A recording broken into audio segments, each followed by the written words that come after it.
here with Cassie, who's going to from the Gatwick School, who's going to introduce herself to you now. So I'm Cassie Dale. I am SENCO Assistant Head and DSL at the Gatwick School. Thank you, Cassie.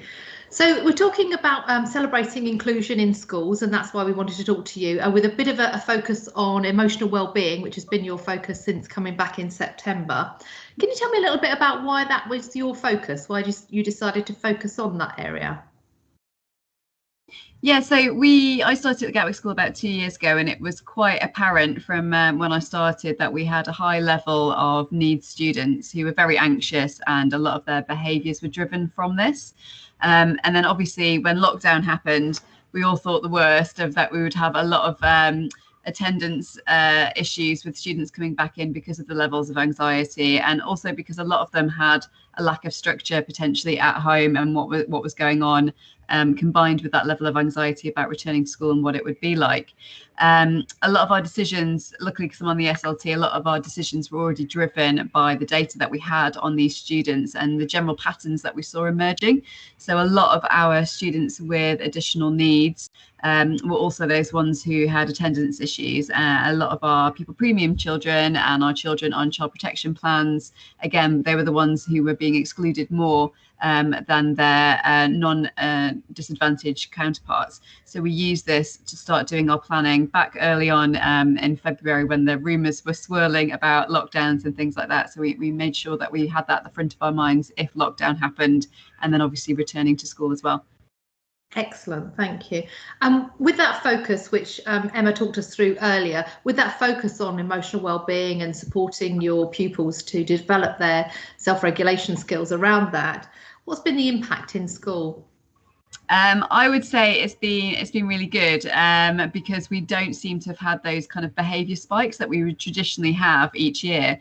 So a takeaway for us was we need to start doing this work anyway, regardless of whether we're in a lockdown situation or a global pandemic, because having that soft start to the beginning of the year really helped with settling those children who had a bit of nerves, settling those children who come from primary schools and hadn't had the traditional transition time, and really giving a lot of support to those students who struggled with generally the change in what's happening. So the expectations that are there for at home and the different expectations that you have in school. So it really definitely has had a very positive impact in the day-to-day business at school. Excellent. So behaviour, what about engagement with learning?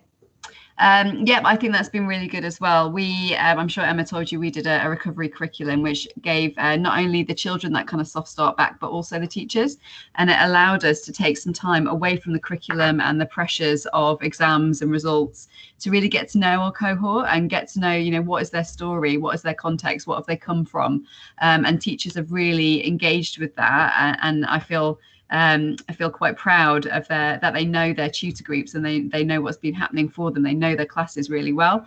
So already we kind of hit the ground running with knowing our students and therefore being able to adapt the learning for their needs and classes. So I think the engagement has certainly been high from the teachers' perspective, but also from the students, because they feel heard, they feel seen. Excellent, thank you. And what about feedback you've had? Have you had feedback from parents and from pupils? Yeah, so a lot of our parents really were very happy with the soft start, particularly for the year 7s, of the way that we laid things out for them. So we did initially some stuff on the website to get them ready for coming back into school. So we did a timeline. Out of all the information we read, we felt that the timeline was really the most important for our cohort, because we had lots of parents bombarding us with questions of what was going to happen next. And we couldn't really give them an answer because of the situation, but we gave them a timeline of when things would be happening that they were in control of. So that definitely they were really happy with that and engaged with that process. And it also meant that we didn't come back to September lots and lots of different questions from parents, because they felt empowered that they knew what was going on. And the students themselves as well, I think. So in our Key Stage 3, we're keeping them in one classroom, and particularly for the year 7s, that means that we have started with a very similar model to primary school. So it hasn't been, although they've transitioned to a different school, it hasn't been that different to what they're used to, which I think has really helped. Brilliant. Thank you for that, Cassie. Really appreciate you telling us about your experience. Thank you.